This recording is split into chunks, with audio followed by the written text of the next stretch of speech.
Good evening, everyone, and welcome to tonight's SABR Elysian Fields chapter meeting. My name is Donna Muscarella. I am the chapter president. Tonight, we're having part 2 of our researchers series. Before I introduce our guest, I'd like to remind everyone about the goals of the researcher series and how things will run this evening. We are here to help each other with our baseball research and writing. More experienced folks have lots to teach to eager rookies, and even some to learn from our esteemed guest. The first part of the evening will be devoted to our guest's presentation, followed by time for Q&A. So if you have a question, you can throw it in the comments, or if you'd rather, you can wait until after the presentation is over and raise your hand and ask the question yourself on camera. After the Q&A, I will stop the recording of the meeting and will transition to an open forum during which anyone who would like advice about writing or research, a project either underway or an idea that you have in mind, can receive tips and feedback from others in attendance. Now, without further delay, our guest tonight, Cassidy Lent, is an absolute treasure. It's been said that she's a baseball researcher's best friend. So much of the baseball history we consume is out there because of the work she does at the National Baseball Hall of Fame. Cassidy's affiliation with the Hall began in the summer of 2012 when she served for 10 weeks as a Steele intern in the Giamatti Research Center. After starting her graduate work in library and information sciences at the University of Albany in January 2013, she rejoined the museum in March 2014 as the reference librarian. In November of 2022, Cassidy was promoted to library director. If you visited the research center, chances are you've been welcomed by Cassidy and seen her collection of rubber ducks, which help brighten the library. As if her time tending to a treasure trove of baseball information wasn't enough, Cassidy also serves as co-director of the Cooperstown Symposium on Baseball and American Culture. The 2025 sessions wrapped just a few weeks ago, and as usual, were met with rave reviews. Cassidy, take it away. Thank you so much for being here. Thanks, Donna, and thanks everybody for having me. It's a pleasure to be here. I see lots of faces and names I recognize, and it's good to see you all and meet some new folks. One moment. Sorry. Okay, so tonight I'm going to talk about how we can help you over at the Giamatti Research Center in the library at the National Baseball Hall of Fame and Museum. And I'm also going to show you kind of the best resources through the Hall of Fame's website that you can use if you are coming for either a visit and want to do in-person research, or you're reaching out to us for help. Kind of those tips and tricks that might help you out a little bit. For those who don't know, the library's collection, the collection at the Hall of Fame is 3 parts. There's obviously the 3-dimensional museum collection. So that's all the things that you think of when you think, I think of the Hall of Fame. Bats, balls, gloves, shoes, jerseys, things like that. Those belong to another set of folks at the institution. I do not get to play with those things. But what I get to play with and what I get to help you folks with reside in both the library collection and the archives collection. So the library collection is what I directly oversee, and that includes roughly 20,000 or so books, either single books on anybody who's played the game, whether it be a biography, autobiography, history of the game, things of that nature. Even some fiction books and children's books are in our collection. We also have a number of periodicals. So we've got the Sporting News and Sport Magazine, Sports Illustrated, and so many others. We have team publications, again, things of that nature, those serial publications. The other breadth of the library collection is our clippings files, which I think most of you or many of you are familiar with. So the idea behind those is to have a file on anybody who's played at the major league level for at least 1 game. It's not true. We don't have them all yet. We are working on it. It is difficult to keep up. And the folks who played very early on are difficult to track down sometimes. But You can always ask if we have a file on a player, and we will always check and see if we do. And if we do, we are happy to provide it to you. And we can either scan that if you're not able to make it to Cooperstown, or if you're coming and want to visit, we are happy to pull it for you to see in person. But it's not just players that we collect these clippings files on. We have ones on managers, umpires, executives, owners, and those not directly related to baseball. So we have some U.S. presidents, we have some authors, some artists, some actors and actresses, folks like that who, again, not directly related to baseball, maybe didn't play or manage or do any of those sorts of day-to-day baseball things, but maybe appeared in a baseball field, like Kevin Costner, who's appeared in a couple, so he's got a file. Or Charlie Sheen, who not only appeared in baseball films, but also has an extensive collection himself.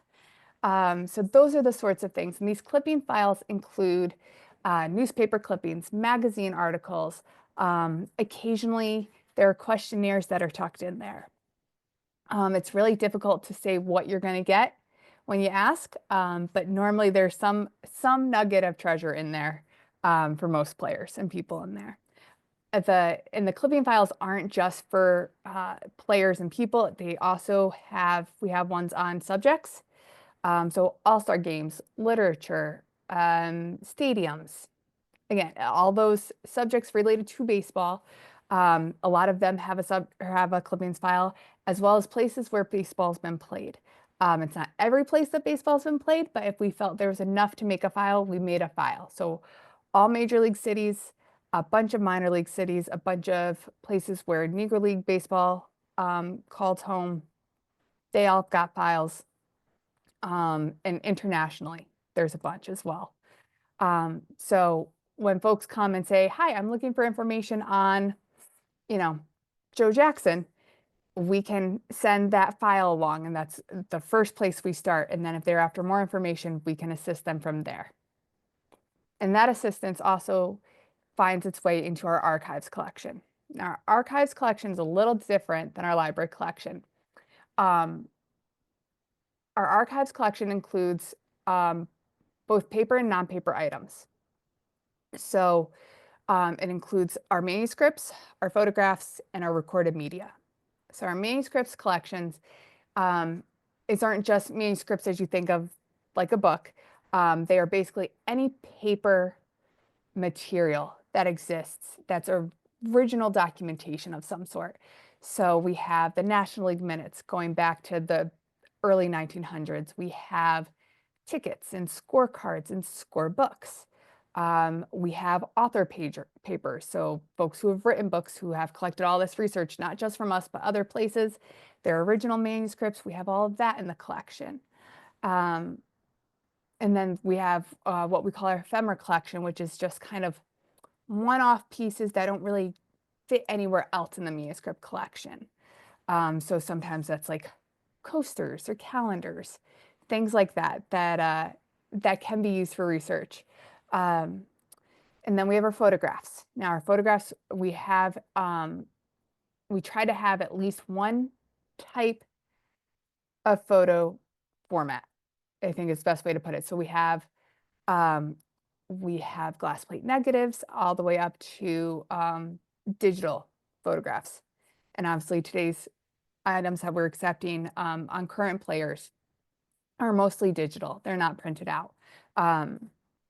But we have, again, it covers the breadth of all of baseball as best we can. So it's not just players of the game.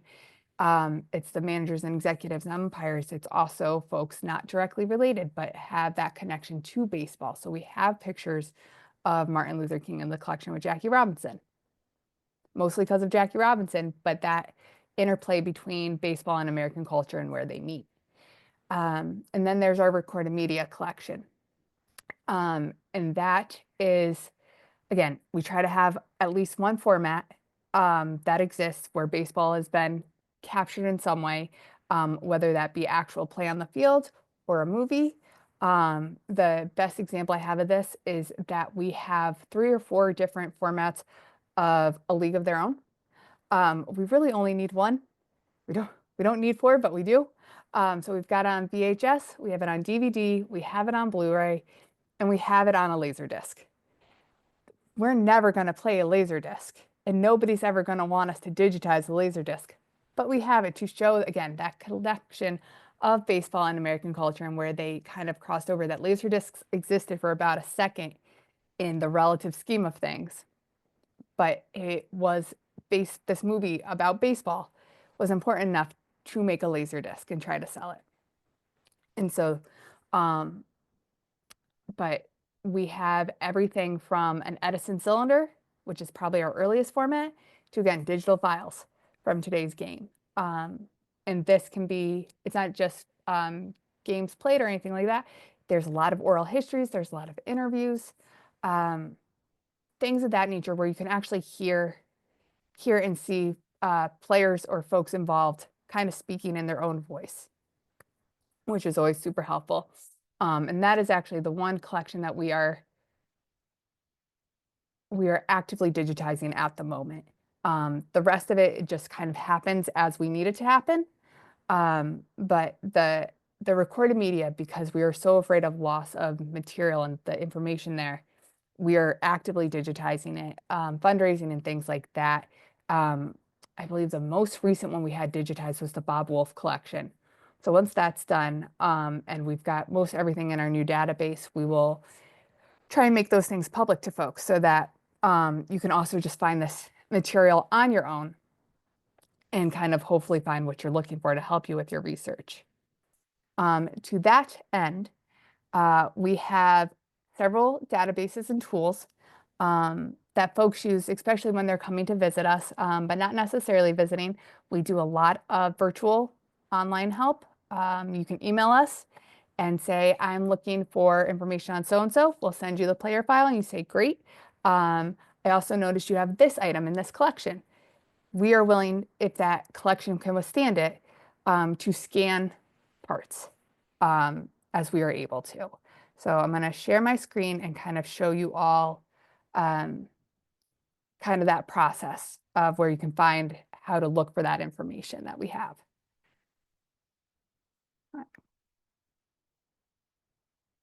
Okay, so this is the Hall of Fame's website. Up here, so I'm on a laptop, full disclosure, so it's going to appear bigger. If you are on a smaller screen, either a tablet of some sort or your phone, it does obviously get smaller, and the menus up here become a hamburger menu, I believe, just so you know what to look for when you are looking for this. But if you are on a laptop or on a bigger screen, you hover over the museum and you come down here to Library and Research Center. That's us. And then you can kind of read about us, but down here we have additional information and FAQs. So the first place I always direct people is our online catalog, our library catalog. It'll take you to this website. It's Library World. This is our library catalog, and you can search. It should take you right to the screen. You can see what we've recently added, and then you can just search yourself. You can search all words, titles, author, subject. It functions like a regular library catalog.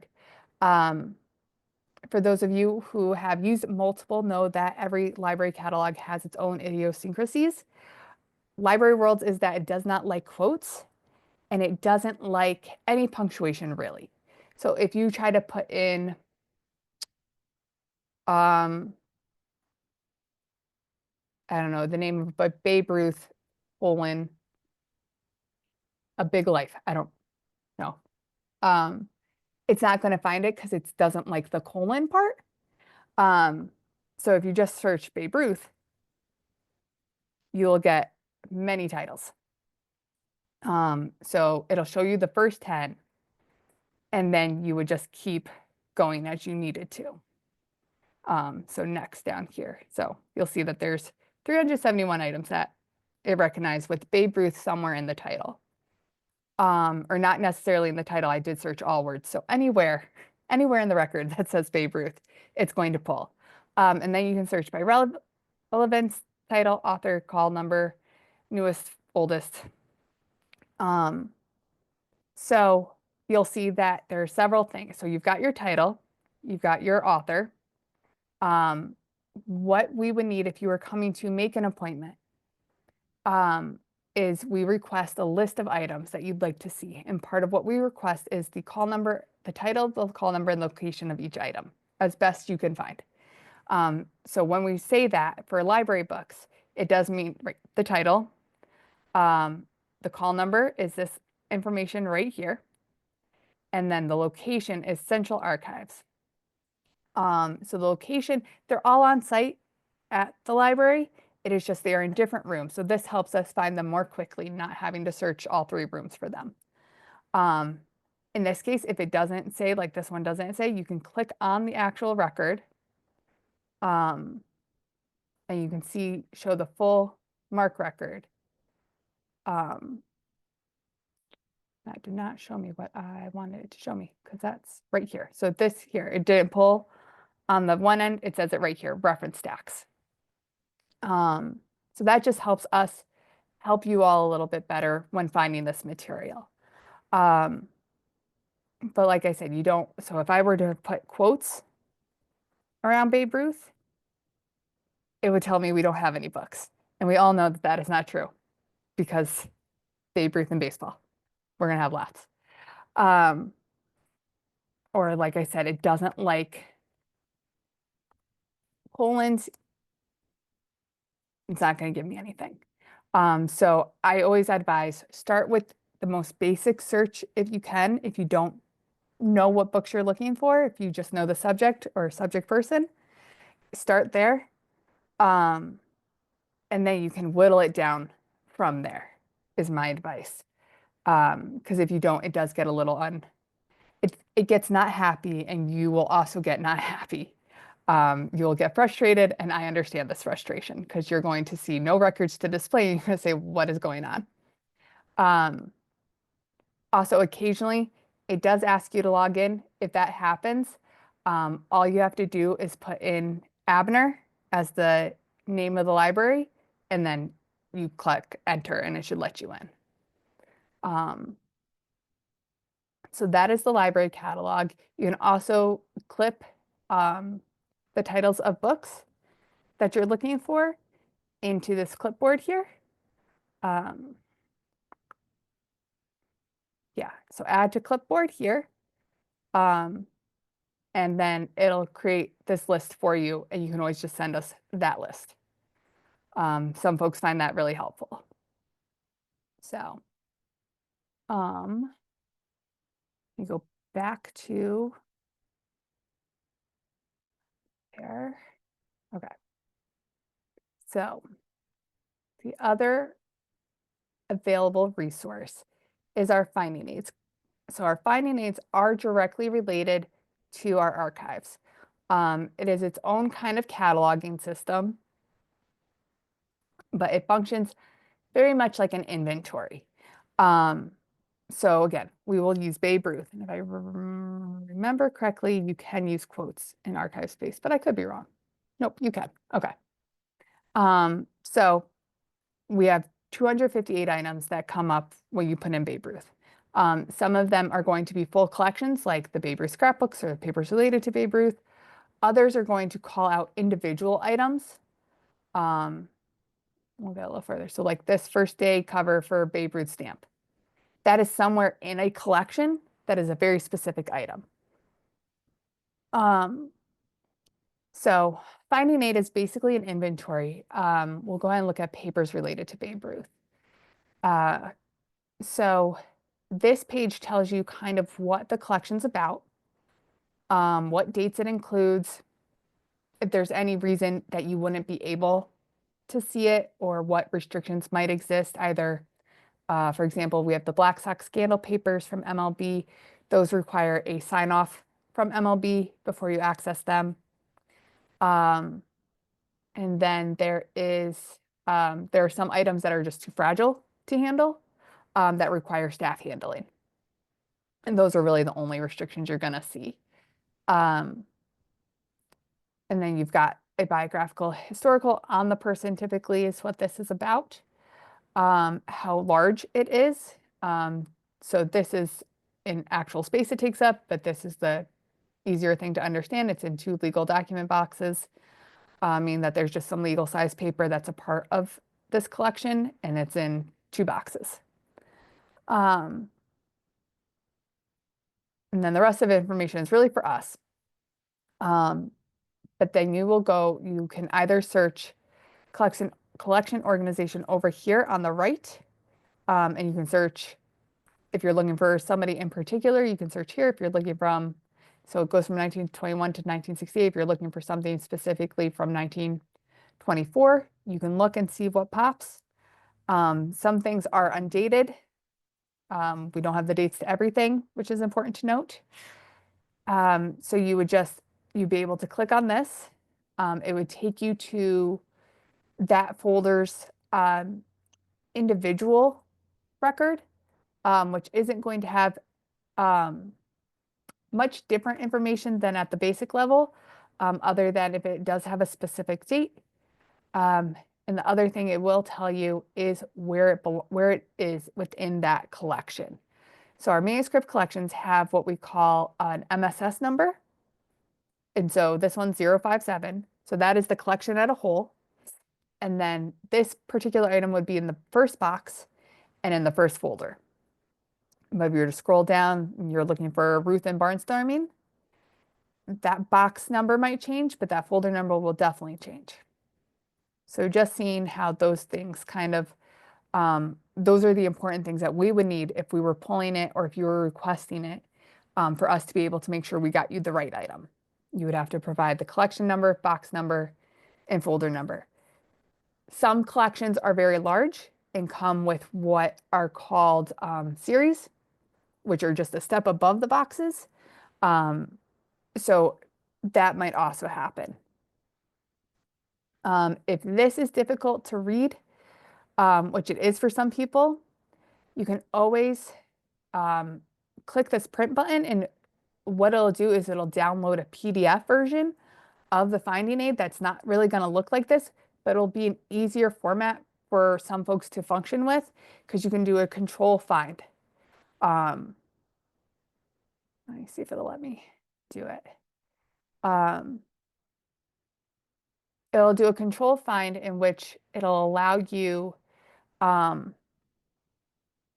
to also search that way if that is easier. So you'll see it's a little bit different than what we were just looking at. It's got all the same information, but instead of having to click on each item, I can just search barnstorming. I'll get a few different hits, but now you'll see exactly where barnstorming appears here. And then each item has, again, the box number and the folder number. Cassidy, and we're not Oh, you're seeing not that seeing that? PDF. We Okay. saw that it came from the drop down, but we didn't see the PDF itself. Okay, let me see. There we go. Better? Better, thank you. Better. Okay. Okay. So you'll see that this looks different than, now that you can all see it, looks different than the website, but you can do a control find. And you'll see that barnstorming pops up in several different locations, and also provide you with the box and the folder number again. So this can be easier for some folks to work with. Okay, go back to the website and let me make sure. Go. Okay. You all should see the Archives public interface again. Yep, Yes, we're back. fantastic. So that is how to function. To get back to the main page here, because once you go in, there is no search function to get back out. So you would just click on either this Archives Space Public Interface, which would take you here. If you clicked on repositories, you would just click on this, and it'll take you to this page, in which you could just search from here. So those are the 2 big databases we currently have in terms of the library and archives collections. We are currently working on those who have been familiar with the museum for a while and kind of what we've been trying to do in terms of um, digitizing our collections and providing that digital access. Know that we started digitizing in roughly 2016 and making that material available to the public that fall. Um, but recently, that system we were using no longer functioned with the backend we were using. So we are currently transitioning to a whole new system. But when that transition is done, we do plan on making things public again through a new interface. Um, so once that happens, you'll have access to even more. Um, a lot of items that, again, we'd either digitized in the past and that you had access to. And a lot of the new things like the Bob Wolf collection that I spoke of, that'll be up there.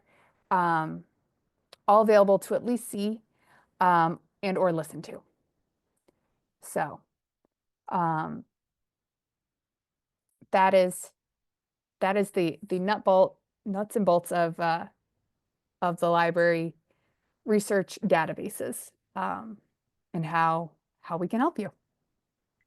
Cassidy, if somebody wanted to come there in person, what are you usually able to accommodate in terms of how much lead time? Obviously, it may depend on how much stuff you want, but what for people to plan ahead, what's a good gauge? We request 2 weeks if possible. Um, More if you can give it to us. We always appreciate more. But we also understand that folks have limited time and that sometimes those trips happen on the spin of a dime and you didn't know you're coming in 24 hours and now you're coming. Um, we can accommodate most things. We do appreciate the more notice, the better, 2 weeks if possible. Um, and my advice is always request what you want. I will be honest and I will let you know if I think you're overreaching. And most folks also will send me and say, hey, do you think this is too much in a day? And I will say yes or no, based on what I know about the collection and or the researcher. Um, it's gotten a lot easier for a lot of researchers to get more done in a day. You no longer have to make copies, photocopies.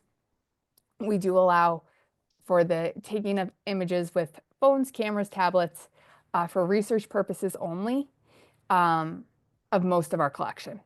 The only thing you can't is photographs. Um, Everything else you can pretty much take a picture of, and that helps a lot of folks. They can kind of like look at the folder title, skim a few pages, determine what, if anything, they need out of it, and then if they think they need something, they will take images of the whole folder and go through it back at home. Um, so, but yeah, the more notice, the better for us. And that way we can also let you know if we're closed for whatever reason. And for those who have the luxury of time, what are your busier seasons versus not? Now is our busiest season. Summer is a great time here in Cooperstown.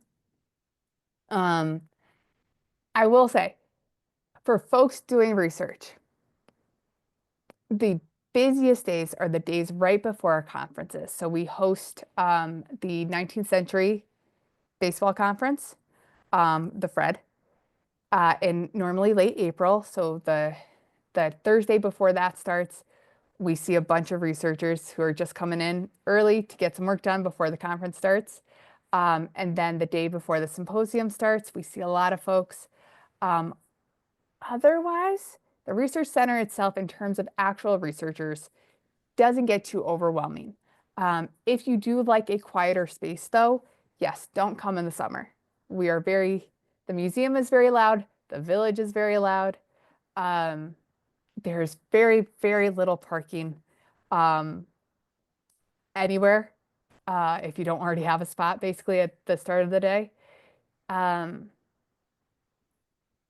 and then our quieter times are literally any time after Labor Day, pretty much. Um, so, um, folks do like to come in the fall and the winter. Um, the hardy souls who come in the winter, because it is a very, very quiet time in the winter. Um, but the fall is very nice.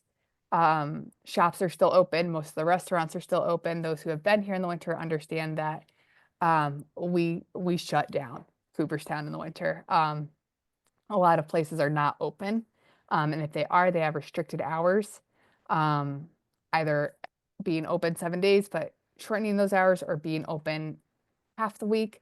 There are a couple of shops that will take and restaurants that will take anywhere between a week and a month off in the winter because it's just not worth the business that they're not gonna see. Um, so all things to keep in mind if you come to visit. And I will say the winter is an absolutely glorious time to be in Cooperstown. The you can be in the hall and have the entire gallery to yourself. I mean, I've been up there at times where I've just sat in the gallery by, for example, by Jackie Robinson's plaque and sat and read his autobiography. I mean, it's and no other souls around, and it's really special to be able to do that. Or have dropped off, thanks to the generosity of some people on this call, boxes and boxes of baseball cards at the research center, and there Yeah. not be another soul in there. And you guys have the luxury of chatting for a little bit while we're doing that. I mean, there's never a bad time to be in Cooperstown, don't get me wrong, but I guess it depends on what your main goal is. Yes. And Yes. and always, please, everybody, remember that Cassidy and her staff are wonderful, but they're servicing the world. I mean, literally the world. So please be kind, be patient, and give them as much notice as you can. They've always been tremendously accommodating to me, as I'm sure they have been to everybody else. I have a couple of questions for you on a personal level, but I'm going to back off because Craig's already got his hand up, and I know lots of other people, I'm sure, have questions or comments as well. If you feel comfortable asking on camera, go ahead and go down to the react across the bottom and use raise hand. If you don't, and you want to throw it in the comments, I'm happy to read it. Or if you're technologically challenged, no judgment, just raise your hand and hopefully I'll see you on screen. Or yeah, we'll make it work. Craig, go ahead. Hey, Cassidy. I just wanted to ask if the Cochrane Photo Archives, is that part of your purview? And what is, I guess, we do this a lot, with our newsletter and other things. We use historic photos and things. Is it considered public domain? Can we credit the Hall of Fame and use things? Like, what is the status of stuff in your collection when we want to use it in published materials? Sure. Absolutely. Good question. So the technically the archives are not under my purview, and that includes the Dino Cochran photo archives. Dino Cochran, quick story, was a lovely gentleman who donated a number of items to the collection, and when he passed away, he bequeathed a large amount of money in his will to refurbish the archives. So they were able to purchase some rolling shelves and some boxes and folders, and that'll set them up for a long time to help process items. So in that honor, we named those places after him. In terms of using material from the collection, specifically photographs or manuscript archives, or anything in our recorded media, we have two folks on staff. One is our manager of archives, Claudette Scrafford. Some of you know her. And our other is Roger Lansing. He is our manager of recorded media. So if you are looking to reproduce an item or an image, you would reach out to them about how to do that. If it is public domain, we do request credit, and there is normally a fee associated. I am not at the moment sure what that fee is. I know that we've been looking at them recently, so it might have changed the last time I knew what it was. So I won't give a price just in case I'm wrong. But they are the folks to reach out to. And if it's not public domain, but something we have copyright to, we are also able to share something like that. but she would be the one to contact for photos or manuscripts, and then Roger would be her counterpart if you were using video or audio in something that came from the collection. Craig, you good? Great, thank you. Okay. You're welcome. Okay. Amy, I saw your comment earlier. I'm so glad you're able to join us. Welcome. I'm actually in line to get into the stadium at Dodger Stadium, so if I lose you guys, I'm just curious, who's the most requested players that you guys get out of everybody there? It is probably a three-way tie between Ruth, Jackie Robinson, and Pete Rose. So Interesting. Awesome, thank you. Pete Rose of late, or has that consistently been? that is a consistent thing. People have always had strong feelings one way or the other on Rose. Interesting. Interesting. And so it is not a new, I think the more aggressive folks have come out as of late. That was a kind way to put it. But he has always been a topic of intrigue and interest in the museum and in the research center. Very cool. Very cool. Love your hat, by the way, Amy. I'm a Brooklyn girl who's now in northern New Jersey, so always like to see Brooklyn being repped. Mike, I see you. I'm going to get to Dixie, and then I will get to you. Dixie, my friend, how are you? I'm fine. In line at Dodger Stadium. She could be there for hours. This is true. Well, I'm in another 3 weeks. I'm going to turn 78. So I have seen it all, or almost all of it. I started going to the hall in the mid 80s. I've known everyone in Cassidy's position since then, and she's right at the top of the list, no doubt about it. If you like isolation, try going there between Christmas and New Year's.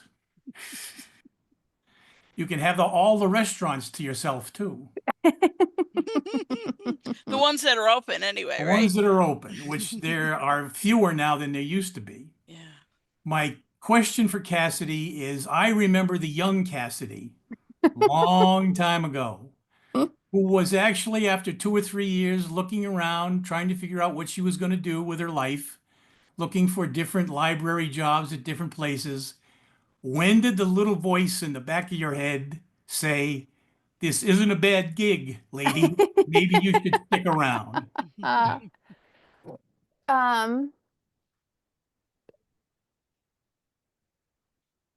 It was sometime, I think, in 2019. Things had kind of, so when I started at the hall, for some background, we weren't hiring a ton at the time, and so I was hired with one other person, and there weren't a ton of employees around my age. And I remember my boss saying that he thought it was crazy that we would come here unattached. Now, I'm grateful my family's all in Schenectady, an hour and a half away, so it wasn't that big of a deal to be an hour and a half away from them. But after a couple of years, like, I understood it. My friends were all at least an hour and a half away, if not more. Cooperstown is not a thriving 20-somethings paradise. And so, but by 2016, we'd hired some folks who were, if not my age, kind of my speed in terms of what they liked, their backgrounds, things of that nature. So I made some friends, and that certainly helped. A couple of them left, but we got a couple more on staff. And then in 2019, there was somebody else who left the hall, and this person and I had an okay relationship, but it always felt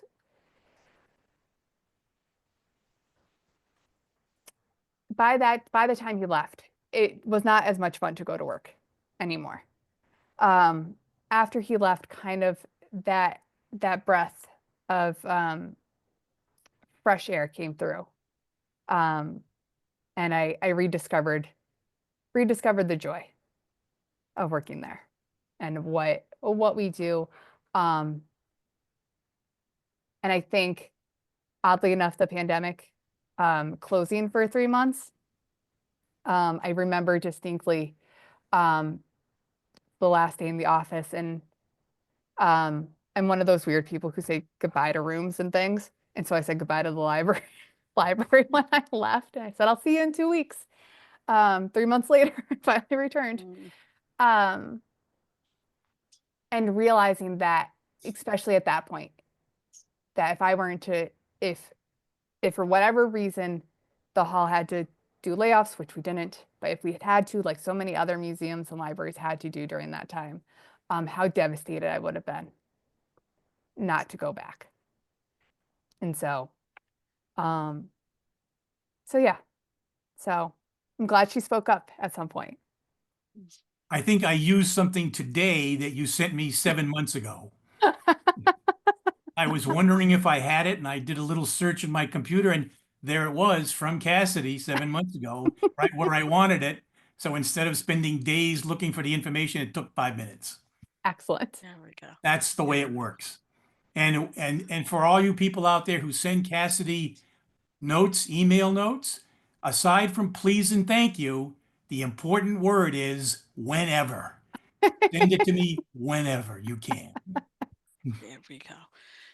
Since Dixie's question was on a little bit of a personal note, I want to just ask people, not ask people, I want to get your take on something that we've talked a little bit about, and then part two is something not so much, and I'm really interested to hear your answer on this. So you are a Yankees fan. Yes. Lou Gehrig is your guy. Yes.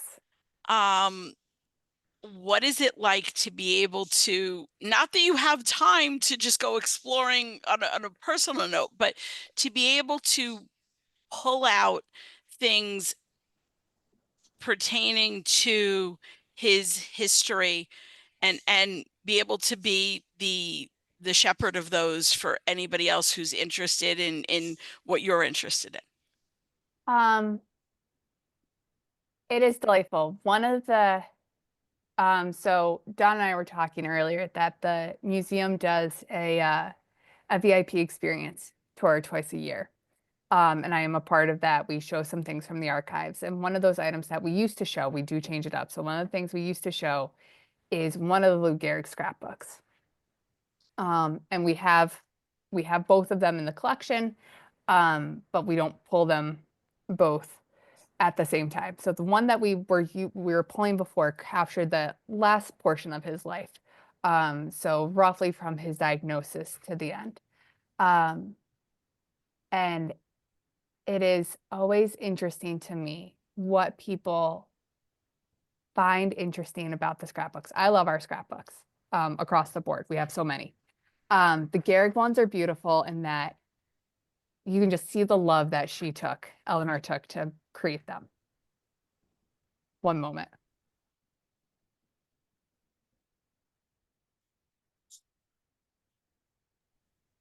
My dog is hungry and upset that I'm making him wait, everybody. I'm so sorry.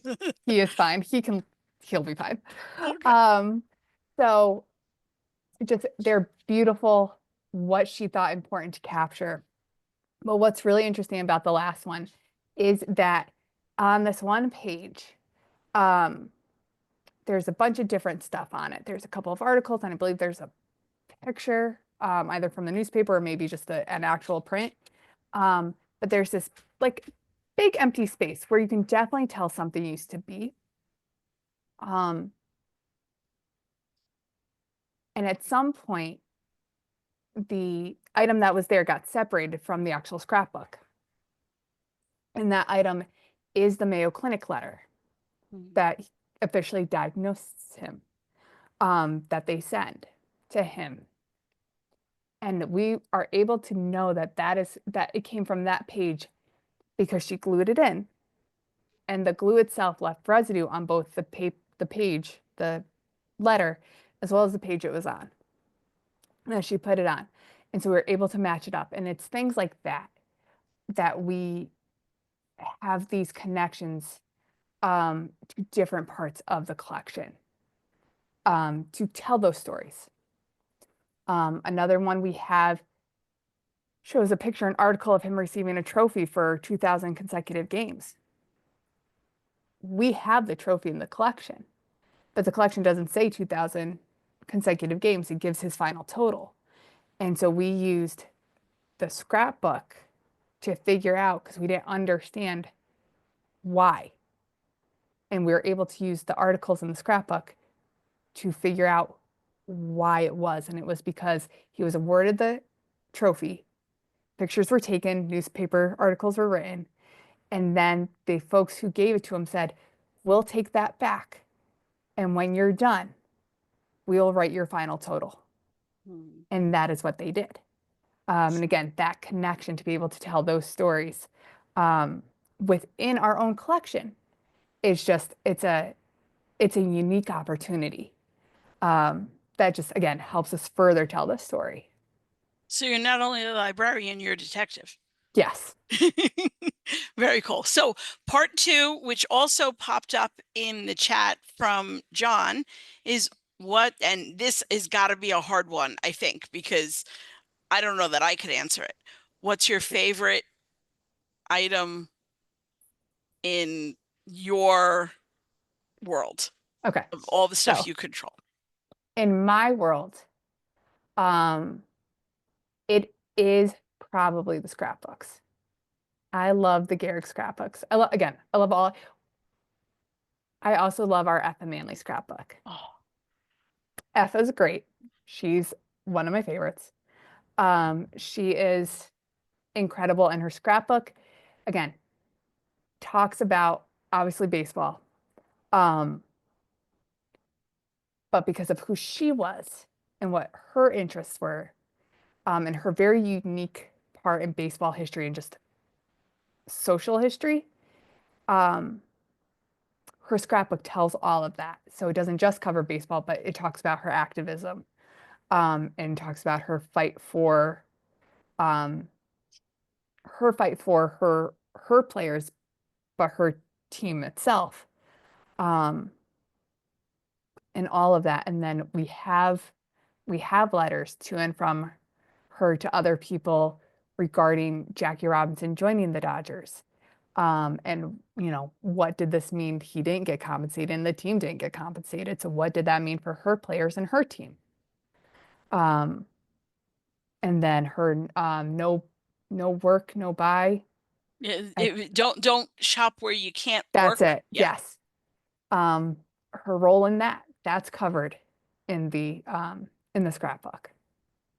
Yeah, So, that scrapbook is a treasure. Whether you're researching Effa Manley, the Negro Leagues, social justice, or just love good stories, that thing is a treasure trove.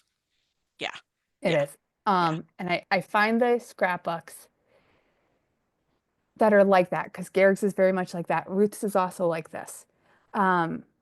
They tell the deeper story of who they are as individuals. They aren't just about them as players. They talk about the other things they were involved in. And that is so important and core to what we do as a museum, not just the library, but the museum as a whole. Our job is to tell, yes, baseball history, but how does that baseball history align with our own history? Absolutely. And those scrapbooks do it in such a phenomenal way. Yeah. So. Mike Walsh, I left you waiting a long time. I'm sorry. Hi, can you hear me? Yes. Yeah, okay, thanks. Cassidy, I'm researching one particular game in the 60s. Okay. That I've done a little writing about, and I was just wondering, how could I find out if the library or the hall has anything related to this specific game? I assume it's unlikely, but it's not a real important game. It's from the 60s, and so I mean, would I just go in and search on the date and the teams? I suppose the search that you were showing, or Yep. I would. If you're I would start with archive space actually, to see if we have either a scorecard or a lineup card or something of that nature. Mm, And when you are searching dates within archive space, we do year, month, date. okay. So I would suggest either just doing the year or just doing month, day. Instead of trying all three, you might find better results. In terms of if we have anything in the museum collection, the three-dimensional, Yeah. you can email our collections folks or you can email the research center and we can look on our back end. Okay. Again, that database I talked about, it'll hopefully include all of this at some point. We are just not there yet, so we still do a lot of back end searching for folks, which we are happy to do. You said email collections and who else? The research library. Okay, the Yeah, so research. it's research@baseballhall.org. Okay. Cassidy, when you're putting dates in those search fields, should we numeric, alphanumeric, what works best? Alphanumeric. Okay. Okay. Okay. So Mike, you for good? July 16th, 1966, just type in July 16th, That 1966 without any punctuation. I would just do July 16th, actually. Oh, okay. Yeah. Yep. Yeah, I would see if you get decent results just doing July 16th. If not, if you get too many, because that would be my concern, I would do 1966, July 16th. Okay. Yeah. Because that is how we do it. We do it year, month, day. Oh, right. Right. Okay. Okay. All right. Thank you. Steve Ditmore, you're up. Yeah, thank you, Donna, and thank you for hosting this. It's just a real quick message to the audience to reiterate what's already been said about Cassidy being a tremendous resource. I don't know if you remember Cassidy back in 2021 during the pandemic. I reached out about a book I was working on with Jim Gilliam, and you immediately went into action, sent me files digitally. I was working at the University of Arkansas at that time. And I just wanted to be able to say thank you. You helped out the research. You were extremely kind, professional, and everything. And those of us in this space, we're lucky to have you as a resource and appreciate you coming on tonight. Well, thank you. That's very kind. Yeah. And everybody keep an eye out. Steve and I are going to be planning a date for hopefully later this year for him to come on as a guest and speak about Jim Gilliam. I saw another question. John Alcamo would like to know, do you have the memoir, My Luke and I? We do. We have several copies. And I love how you just off the top of your head. Oh, yes. Yes. There are some I know. Some of the Yeah. books I know we have in the collection, and that is one of them. Anybody else have any other questions?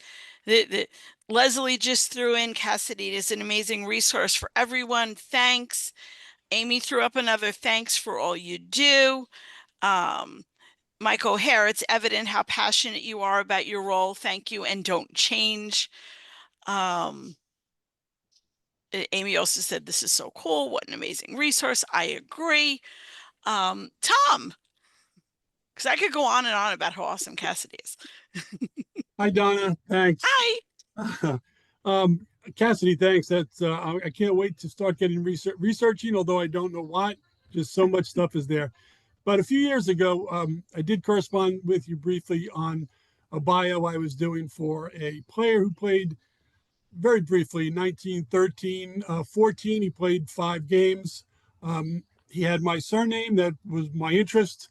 But the question is, you talked about the clippings. If we find anything, and what you sent me was very brief because he only played a few games, unknown.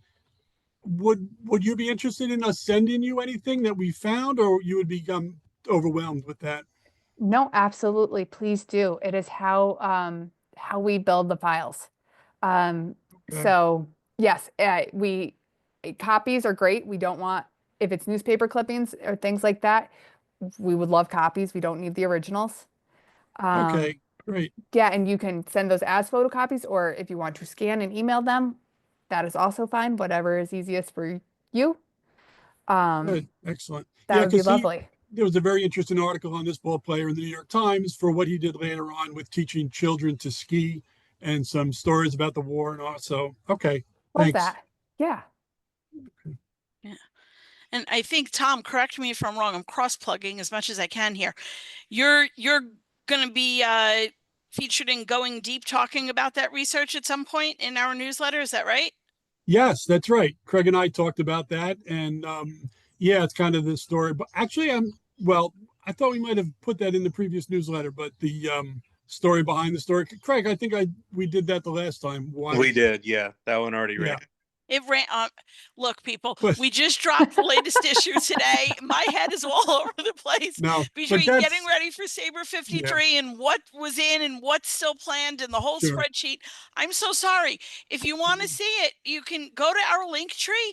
Our new issue dropped a few hours ago. Our link tree is linktr.ee/SABR Elysian Fields. There's a branch on there that has the 3 issues of our newsletter. This latest one is just another amazing work by Craig, who's our editor-in-chief, Tom, who's on the newsletter committee, and I don't think Kim is here. Kim Uhasi, I don't believe is on the call tonight. But we are blessed with an amazing, amazing group of volunteers that put together not a 1-page newsletter, not a 2-page newsletter, not even a 6-page newsletter, 20 pages this time. And the last 2 were 18. So they don't mess around. It's chock full of phenomenal stuff. And if anybody would like to contribute, please reach out to Craig at 11th Street Eagle @gmail.com. I'm just all over the place here. Okay, so does anybody else have any other questions or comments for Cassidy? No. Okay, so before I wrap up on the recording, I want to just plug a few things as if I haven't plugged enough already. And then we will transition over to part 2. As I mentioned, our summer issue of our newsletter just dropped. It's out on our link tree. It's on our 3 social media channels on X, Blue Sky, and Instagram. Our next meeting, we're taking a little pause because SABR 53 next week. Woo! So we come back July 9th.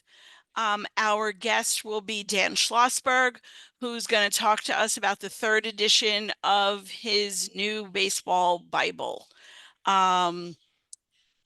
He's always a fun guest. I know that he's a frequent visitor, Cassidy, or a frequent user of your many resources. After that, I'm going to take a peek here because I don't remember it off the top of my head all. I think the next one after that is it's a co-op event, East Coast Co-op, just ahead of Hall of Fame induction. About Dick Allen. It's actually it's branded as a East Coast Co-op event, but it is spearheaded by our neighbors to the south in the Goose Goslin chapter, who recently joined the East Coast Co-op. And Mitch Nathanson is going to be with us, the larger us, the co-op group, to talk about his book, God Almighty Himself, The Life and Legacy of Dick Allen. After that, August 5th, Vanessa Ivy Rose is going to be with us to talk about her grandfather, Norman Turkey Stearns. And then we've got Gary Mintz coming in on August 11th with the Souk 4th chapter, our neighbors to the north, also part of the co-op, talking about Willie Mays. And something that I'm really excited about, it is not a virtual event, but we're coming up on the Elysian Fields chapter's 20th anniversary. So we're going to be having a luncheon. Our keynote speaker is Ed Randall. Those in the New York area know him for his many years of contributions to Yankees broadcast his wonderful run on Sunday mornings with Talkin' Baseball, and he's now got a show over on Sirius, so the broader universe can get to hear his wonderful baseball wisdom. We've got some other surprises lined up for that too. That event does require an RSVP and prepayment. It's August 16th at Annabella's restaurant in East Rutherford, which, by the way, sits exactly next to the Larry Doby Highway sign on Patterson Plank Road. So if you're interested in attending that, please reach out to me. I'll give you details about how you can pay. And we've got lots of other stuff coming up too. Last reminder, I've got a survey out there that closes tonight. That I'm just trying to gauge some interest in different chapter events and see how many people want a chapter baseball hat with our chapter logo on it. So if you haven't filled that out yet, please do so by tonight. The link is in the last email I sent. If you've lost it, shoot me an email, call me, whatever, I will get it to you. Okay, whew. Cassidy, thank you so much for being here with us and for what you do to make our baseball lives more complete. That's the best way I can put it. It is my pleasure. Thank you for having me, and thank you all for what you do, because, right, SABR and us we coexist. So. Absolutely. So I'm going to wrap. Remember, everybody, stay put. We're going to transition over to our open forum in just a moment. Everybody who's watching this on YouTube, thanks for watching. If you ever have any questions, please don't hesitate to reach out. Members, non-members alike, we're all here for the same thing, to celebrate baseball. Have a good night, everybody.